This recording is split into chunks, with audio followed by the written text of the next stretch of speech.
Thank you, Chairman Wicker. As I noted on the Senate floor upon Russia's full-scale invasion of Ukraine in 2022, kleptocracy is on the march in Eastern Europe.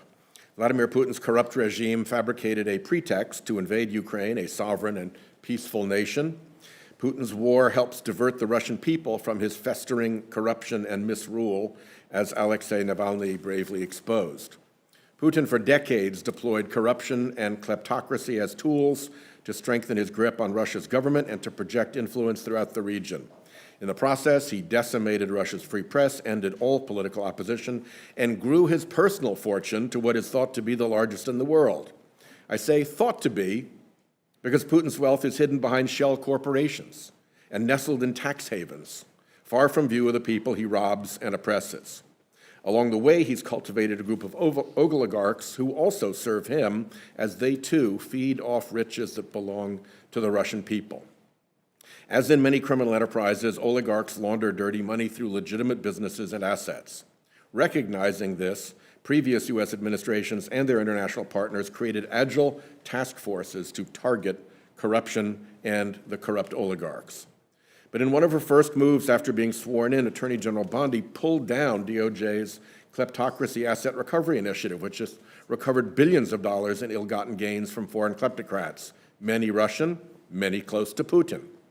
AG Bondi also inexplicably shut down DOJ's Task Force KleptoCapture, which was working to seize the assets of sanctioned Russian oligarchs who bankrolled the illegal invasion of Ukraine, and to provide those assets to the Ukrainians for rebuilding and defense. This a result from bipartisan work in the Senate. For a long time, I've warned that America is engaged in a clash of civilizations, with democracy and the free market on one side and kleptocracy and corruption on the other. We will prevail in this clash by pursuing a powerful value of a rule of law society, transparency. Kleptocrats and criminals seek the protection of America's rule of law and secure financial system to stow their illicit money.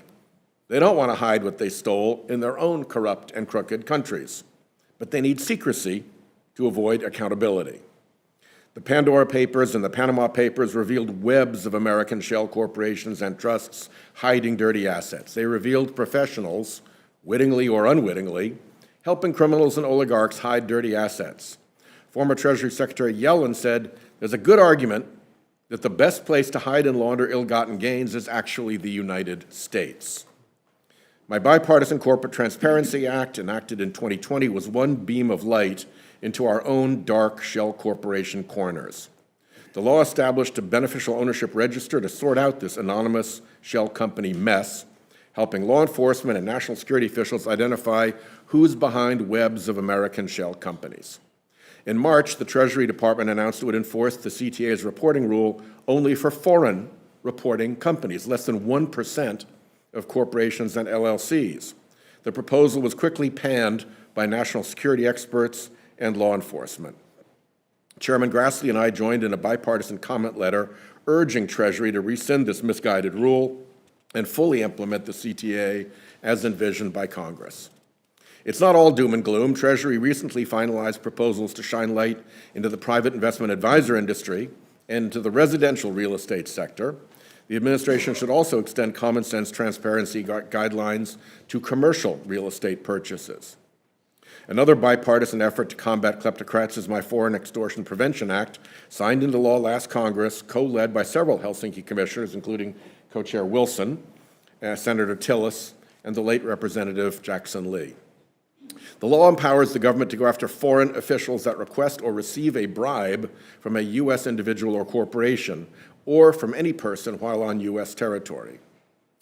Our Bipartisan Enablers Act would crack down on the aiders and abettors of our enemies among American professionals, lawyers, accountants, and corporate formation agents, by requiring basic anti-money laundering guardrails that are commonplace in rule of law countries. To prevail in this clash, we should reconstitute Task Force KleptoCapture and the Kleptocracy Asset Recovery Initiative and provide greater resources to the offices of DOJ, Treasury, and other federal agencies on the front lines against financial crime and international corruption. Finally, we need to work together with allied nations to close off hidey holes for oligarchs, bolster the rule of law, and increase access to justice in struggling jurisdictions. Kleptocrats, traffickers, and international criminals can be defeated. They don't need to be assisted. Free societies and the rule of law can win out. This is a national security matter, and the tools of transparency will secure our victory. I yield back to Chairman Wicker and thank him for his courtesy in allowing those remarks.